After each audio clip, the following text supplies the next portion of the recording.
Hey guys, a very warm welcome to all of you। आज मैं बात करूंगा शेक्सपियर के प्ले हैमलेट के बारे में। शेक्सपियर ने अपनी लाइफ में बहुत सारे प्लेज लिखे, लेकिन जो सबसे फेमस प्ले है उनका, अगर आप गूगल करेंगे, जैसे मैंने गूगल किया था तो मुझे सबसे ऊपर दिखाई दिया हैमलेट। अब ये मेरे दिमाग में सवाल उठा कि हैमलेट इतना फेमस क्यों है। ठीक है, तो मैंने कहा उसको पढ़ के देखते हैं। तो अब जब मैंने पढ़ा तो मुझे लगा वाकई में एक बहुत स्ट्रॉन्ग वर्क है। उसके पीछे रीजंस है। ठीक है, रीजंस ये हैं कि जो बहुत ही एग्जिस्टेंशियल क्वेश्चंस होते हैं लाइफ के, बहुत ही डीप क्वेश्चंस होते हैं, फिलोसफिकल क्वेश्चंस होते हैं, उस पर इन्होंने काफ़ी इस प्ले के थ्रू बात करने की कोशिश करी है। जैसे कि सबसे पहला तो डेथ ही है। ठीक है, क्योंकि डेथ ही अपने आप में एक बहुत बड़ा एग्जिस्टेंशियल क्वेश्चन है, उस पर बात करी है इन्होंने फिर रिवेंज की थीम पे बात करी है कि किस तरह से जब रिवेंज एक इतना स्ट्रॉन्ग इमोशन है, जब आदमी पे हावी होता है तो जो लॉजिक वगैरह है वो सब पीछे रह जाता है, और जो ये रिवेंज वाला इमोशन है ये उसको ओवरकम कर जाता है। तो एक लॉजिक और इमोशन की फाइट भी दिखाई है, और साथ ही साथ गिल्ट के ऊपर बात करिए कि जब गिल्ट आदमी को परेशान करता है तो किस लेवल तक उसको परेशान कर सकता है, और जो उसका बिहेवियर है, एक्शन है, वो किस तरह से चेंज होता है। और एक जो कन्फ्यूज़न रहता है हम सबकी लाइफ में कि हमें ये पाथ चूज़ करना चाहिए या ये वाला पाथ चूज़ करना चाहिए। ठीक है, वो उन्होंने इसको मेन कैरेक्टर के थ्रू दिखाने की कोशिश करी। और साथ ही साथ शेक्सपियर बात करता है कि जो अपीयरेंस है और जो रियलिटी है उसमें बहुत फ़र्क होता है। और लेकिन कई बार क्या होता है कि जो अपीयरेंस है वो इतना रियल लगने लग जाता है कि आप भूल जाते हैं कि जो आप देख रहे हो सिर्फ एक it's a kind of a illusion.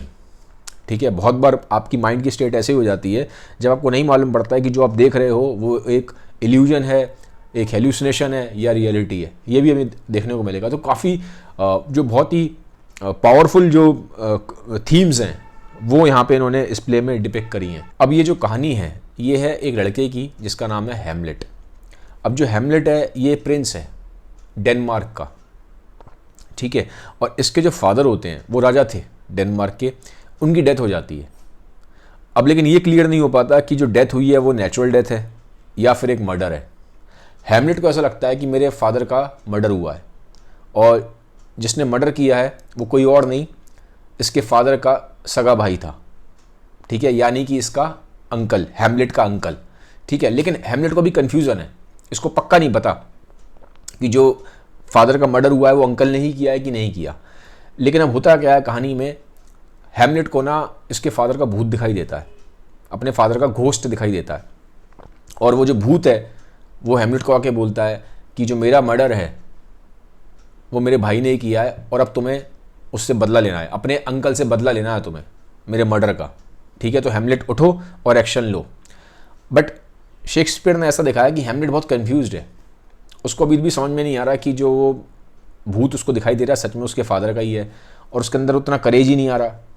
तो वो कन्फ्यूज़न है एक्शन वर्सेस इनएक्शन, कि एक्शन लूँ या ना लूँ। क्योंकि यहाँ शेक्सपियर ये दिखा रहा है कि हैमलेट ना एक बहुत गिल्ट की स्टेज में रहता है। गिल्ट की स्टेज में क्यों रहता है? क्योंकि अगर वो अपने फादर के भूत की बात सुनता है, ठीक है, और अभी उसे कंफर्म नहीं है कि उस सच में जो वो भूत है भी कि नहीं है, उसको लगता है कि कहीं ना कहीं ऐसा तो नहीं है कि मैं ही सिर्फ ऐसी कुछ, क्योंकि बहुत लंबे टाइम से ऐसा हो रहा था कि 2 महीने हो गए इसके फादर की डेथ को, और उसको अपनी ही मेंटल स्टेट पे डाउट था कि वो सही में ठीक से सोच पा रहा नहीं सोच पा रहा था। उसको लगता कहीं ऐसा तो नहीं कि जो मुझे भूत दिखाई दे रहा है ये सिर्फ एक डिल्यूजन हो, हेल्यूसिनेशन हो, रियलिटी में ऐसा होना।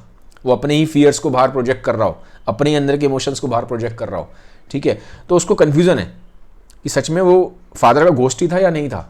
और अगर उसने मान लिया कि वो फादर का घोस्ट था और उसने जाके अपने अंकल को मार दिया तो वो बहुत बड़ी प्रॉब्लम खड़ी हो जाएगी। तो उसे एक तरफ तो ये उसके दिमाग में कन्फ्यूजन चल रहा है, ठीक है, कि घोस्ट आ गया, वो कह रहा है बदला लो।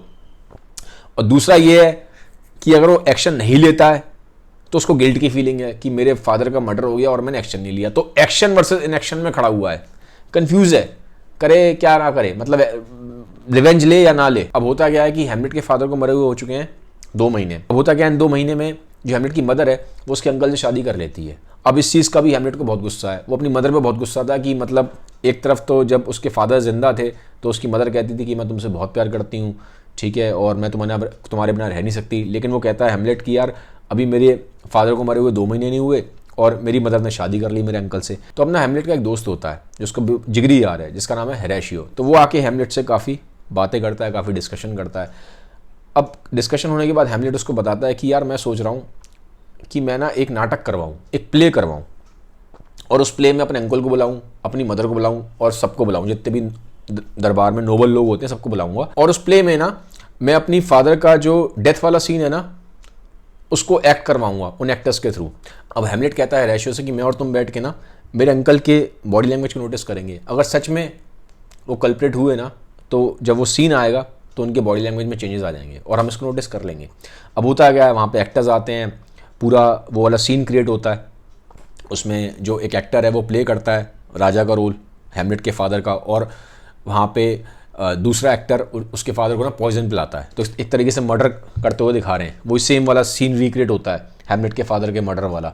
उसके अंकल के चेहरे के जो भाव हैं वो एकदम से बहुत चेंज हो जाते हैं और हेमलेट के अंकल बीच में ही उसको प्ले को रुकवा देते हैं, क्योंकि अब तो वो राजा थे, डेनमार्क के राजा वही बन गए थे, तो इतनी पावर होती है, वो कहते हैं इस प्ले को बीच में रोक दो, प्ले को रोक देते हैं और वहाँ से चले जाते हैं। ठीक है, और हेमलेट की जो मदर है उनके भी हाव भाव चेंज हो जाते हैं, वो भी अपने रूम में चले जाती हैं। हेमलेट कहता है मुझे अपनी मदर से अकेले बात करनी है। हेमलेट अपनी मदर से अकेले बात करने आता है। अब जब हेमलेट अपनी मदर से अकेले बात करने आता है तो हेमलेट के अंकल को ना शक होता है कि कहीं ऐसा तो नहीं है माँ बेटा मिलके मेरे खिलाफ कुछ कॉन्स्पिरेसी कर दें, कुछ साजिश कर दें। तो जो अंकल होते हैं हेमलेट के, वो अपना ना सेनापति भेज देते हैं और वो सेनापति जाके पर्दे के पीछे छुप जाता है और उनकी बातें सुनता है, हेमलेट और उसकी माँ की। ठीक है, अब हेमलेट अपनी मदर से बात कर रहा होता है और अपनी मदर को बहुत कोस रहा होता है कि तुमने वेट नहीं किया, तुम्हें वेट करना चाहिए था, अभी मेरे फादर को मरे हुए सिर्फ 2 महीने हुए, तुमने शादी कर ली और शादी भी इससे करी जिसने मेरे फादर को मर्डर किया है। ठीक है, क्योंकि अब हेमलेट को पूरा यकीन हो गया था कि जो फादर का उसका जो मर्डर था वो उसका अंकल ही था, क्योंकि अभी जैसे प्ले हुआ तो जो हाव ताव चेंज हुए तो उससे को कन्फर्म हो गया कि भैया जो भूत आया था वो सही कह रहा था, मेरे फादर का मर्डर अंकल ही है, क्योंकि वो भी प्ले से कन्फर्म हो गया था, ऐसा मैंने आपको बताया। अब वो कह रहा होता है, मदर्स को अपनी कोस रहा होता है। ठीक है, तो ऐसी बातचीत चल रही होती है तो वहाँ पे कहा सुनी होती है, तो इतने में पर्दे के पीछे से आवाज़ आती है। वो आवाज़ किसकी थी? जो सेनापति भेजा था हेमलेट के अंकल ने सुनने के लिए। तो हेमलेट को लगता है कि कहीं और भेजा हुआ, किसी को मारने के लिए मुझे भेज दिया है, साजिश करी है, मेरे अंकल ने मुझे ही मरवाना चाहते हैं। तो हेमलेट तलवार निकालता है और जो पर्दे के पीछे सेनापति होता है उसको मार देता है। अब है क्या कहानी में कि वो जो सेनापति है, जो उसकी लड़की है ओफेला। ओफेला से हेमलेट करता था प्यार, और ओफेला को जब मालूम पड़ता है कि मेरे फादर को हेमलेट ने मार दिया तो ओफेला मेंटली अनस्टेबल हो जाती है और उसको बिल्कुल भी अपनी सुध बुध नहीं रहती। ठीक है, वो अपने सेंसेस से बिल्कुल आउट ऑफ सेंसेस हो जाती है। अब आगे कहानी में ओफेला जाके एक नदी में जाके डूब जाती है। अब वो खुद से डूबी या बाय एक्सीडेंट हुआ ये क्लियर नहीं होता कहानी में। अब ओफेला का जो भाई है उसको ये बात मालूम पड़ती है, वो है लियार्टिस। ठीक है, लियार्टिस इंग्लैंड में था, उसको ये बात मालूम पड़ती है कि मेरे फादर जो सेनापति थे और जो मेरी ओफेला है, मेरी सिस्टर है, इन दोनों की डेथ हो गई है। तो अब वो बदला लेने आता है। अब वो बदला लेने आएगा किससे? हेमलेट से। ठीक है, उसको बहुत गुस्से में है और उसको बदला लेना है कि उनकी फादर की भी डेथ हो गई और उसकी सिस्टर की भी डेथ हो गई। जो लियार्टिस है वो बहुत बहादुर है। ठीक है, उसमें ये दिखाया है प्लेन में कि वो इसकी तरह नहीं है, हेमलेट की तरह कि कंफ्यूज है कि एक्शन लेना कि नहीं लेना। वो बिल्कुल मैन ऑफ एक्शन है, वो आएगा और वो पूरा सोच के आएगा कि उसको बदला लेना है। और हेमलेट के जो अंकल होते हैं वो कहते हैं कि मैं तुम्हारी हेल्प करूँगा, हेमलेट मेरा भी दुश्मन है, मैं भी चाहता हूँ कि हेमलेट मर जाए। ठीक है, तो हम दोनों साथ मिलके हेमलेट को ख़त्म करेंगे। अब जो फाइनल एक्ट है, बिल्कुल एक्ट 5, इसमें 5 एक्ट हैं, इसमें जो थीम्स हैं ये काफ़ी पावरफुल हैं। यहाँ पे क्या है, देखो शेक्सपियर ने दिखाया है कि एक सीन है जहाँ पे ये ग्रेवयार्ड का सीन है, कब्रिस्तान का सीन है। यहाँ पे 2 लोग हैं, वो कब्र खोदने वाले हैं, वो कब्र को खोद रहे हैं और कब्र को खोद भी इस तरह से रहे हैं कि बड़ा मजाक सा कर रहे हैं। मतलब उनके लिए ये चीज़ कोई बड़ी नहीं है कि किसी की डेथ हो गई या किसी की इसमें पहले से कोई लाश पड़ी है, इस चीज़ की उन्हें कोई ज़्यादा परवाह नहीं है। मतलब बहुत मजाकिया वे में, बहुत ही कैजुअल वे में उस कब्र को खोद रहे हैं। और शेक्सपियर ने इस तरह से दिखाया है कि वो ना उसमें से डेड रिमेन्स निकालते हैं, जो पुराना किसी का पहले जिसकी कभी कोई डेथ हुई होगी उसका स्कल पड़ा होता है। अब वो इस तरह से ना जो ह्यूमन स्कल होता है, इंसानी खोपड़ी, उसको निकाल के ऐसे इधर उधर फेंकते रहते हैं। ठीक है, कि अरे यार, और मजाक सा उड़ाते हैं कि अरे देखो ये कभी बहुत बड़ा राजा हुआ करता था, अरे यार ये कभी बहुत बड़ा सेनापति हुआ करता था, अरे यार ये तो कोई बहुत ही नोबल आदमी था। ठीक है, लेकिन अब एंड में क्या रह गया? ठीक है, एंड में सिर्फ एक खोपड़ी बन के रह गया, सिर्फ स्कल बन के रह गया। तो उस तरह से क्या है, शेक्सपियर ने इनके थ्रू डेथ का मजाक उड़ाया। मतलब ये मजाक उड़ाया है कि इंसान का जो एंड है वो क्या है, कुछ नहीं है। चाहे आप राजा हो, चाहे आप बेगर हो, इन द एंड क्या रह जाते हो? आप कुछ भी नहीं रह जाते। तो इस तरह से इसने पोर्ट्रे करने की कोशिश करी है शेक्सपियर ने। अब होता क्या है, वहाँ पे हेमलेट भी आ जाता है। हेमलेट उनसे पूछता है कि भाई ये अब ये जो तुम कब्र खोद रहे हो, अभी किसकी खोद रहे हो? अब एक्चुअल में वो कब्र खोद रहे थे ओफेला की, ओफेला को वहाँ पे दफनाया जाना था। अब वो बोलता है हेमलेट की, ये किसी आदमी के लिए खोद रहे हो या किसी औरत के लिए खोद रहे हो? वो कहते हैं क्या फ़र्क पड़ता है? ठीक है, मरने से पहले सब आदमी औरत होते हैं, मरने के बाद जब आप अंदर चले जाते हो ग्रेव में, जब दफना दिए जाते हो तो कोई आदमी औरत नहीं है, मरने के बाद सब बराबर है। ठीक है, तो अब हेमलेट से वो जब वो बातें कर रहे हैं तो बड़ी डीप कॉन्वर्सेशन टाइप की है। और अभी तक क्या है, हेमलेट को ये पता नहीं है कि ओफेला की डेथ हो चुकी है, हेमलेट को नहीं मालूम है। ठीक है, अब एक और वहाँ से वो इतने में जब वो जो कब्र खोदने वाले हैं वो एक और इंसानी खोपड़ी निकालते हैं, और वो जो इंसानी खोपड़ी है फिर वो हेमलेट उठा लेता है। अब वो जो ह्यूमन स्कल उसके हाथ में हेमलेट के, वो किसी नॉर्मल आदमी का नहीं है, वो एक जोकर का था। राजा के दरबार में एक जोकर था, और उस जोकर ने बचपन में हेमलेट को अपने गोदी में खिलाया पिलाया था, अपने हाथों से हेमलेट को नहलाया था, और बहुत हंसाया भी था। ठीक है, अपनी बातों से, अपने मजाक से।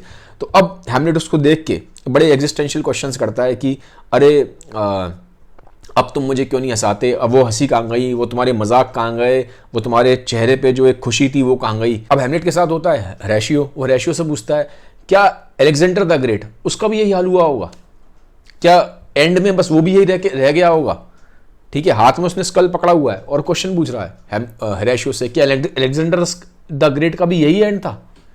तो अब ये काफ़ी पावरफुल क्वेश्चंस हैं जो शेक्सपियर ने दिखाए हैं। अब होता क्या है, इतनी देर में दूर से मालूम पड़ता है कि ओफेला को लेके आ रहे हैं। ठीक है, तो हेमलेट जाके पीछे छुप जाता है, और सारी पूरी नोबल फैमिली है, हेमलेट के अंकल हैं, हेमलेट की मदर है, और जो ओफेला का भाई है लियाटिस जो बाहर से आया वो है, और एक प्रीस्ट होते हैं। तो आ जाते हैं, और ओफेला की जो डेड बॉडी है उसको वहाँ पे जो ग्रेव है उसमें रख दिया जाता है, और जो लियाटिस है उसका भाई ओफेला का, वो उस ग्रेव में उतर जाता है नीचे और रोने लग जाता है। अब हेमलेट पीछे छुप के देख रहा है, हेमलेट को मालूम पड़ता है यार तो ओफेला की डेथ हो गई, क्योंकि लियाटिस बोलता है मेरी सिस्टर डेथ हो गई, मैं बदला लूंगा, ये लूंगा वो लूंगा। अब हेमलेट को समझ में आता है तो ओफेला की डेथ हो गई, तो हेमलेट बाहर रोता हुआ आता है, खुद भी वो अब उसमें कब्र में उतर जाता है। अब कब्र में उसका भाई पहले ही खड़ा हुआ है लियाटिस। अब लियाटिस को लगता था कि हेमलेट की वजह से सब हुआ है, तो जो यहाँ पे अंदर हेमलेट और लियाटिस की हो जाती है लड़ाई। ठीक है, तो काफ़ी दोनों लड़ना शुरू कर देते हैं। अब वहाँ पे जो बाहर हेमलेट के चाचा खड़े होते हैं, हेमलेट की मदर होती हैं, और जो सोल्जर्स होते हैं, ठीक है, वो लोग इनको फिर अलग करवाते हैं, और हेमलेट के अंकल बोलते हैं कि अगर तुम लोगों को अब लड़ना ही है तो हम तुम्हारा एक ड्यूअल करवाएंगे। ड्यूअल में क्या होता है, एक 1-on-1 फाइट होती है, ठीक है, 2 लोगों की, जिसमें एक जीतता है एक हारता है। तो अब ये डिसाइड हो जाता है कि दोनों की अगले दिन फाइट होगी, हेमलेट की और ओफेला के भाई लियाटिस की। अब फाइट होनी थी अगले दिन रात को। जो हेमलेट के अंकल हैं वो लियाटिस को बुलाते हैं, वो कहते हैं कि तुमसे अच्छा कोई तलवारबाजी करता नहीं है, तुम ही जीतोगे, मुझे पता है, लेकिन एक हम ट्रिक खेलते हैं। ट्रिक क्या खेलते हैं, वो कहते हैं लियाटिस से तुम अपनी आगे ना तलवार के जहर लगा लेना, पॉइजन लगा लेना। ठीक है, तो जब तुम उससे हेमलेट को कट करोगे तो थोड़े से घाव से भी पॉइजन उसके अंदर आ जाएगा और उसकी डेथ हो जाएगी।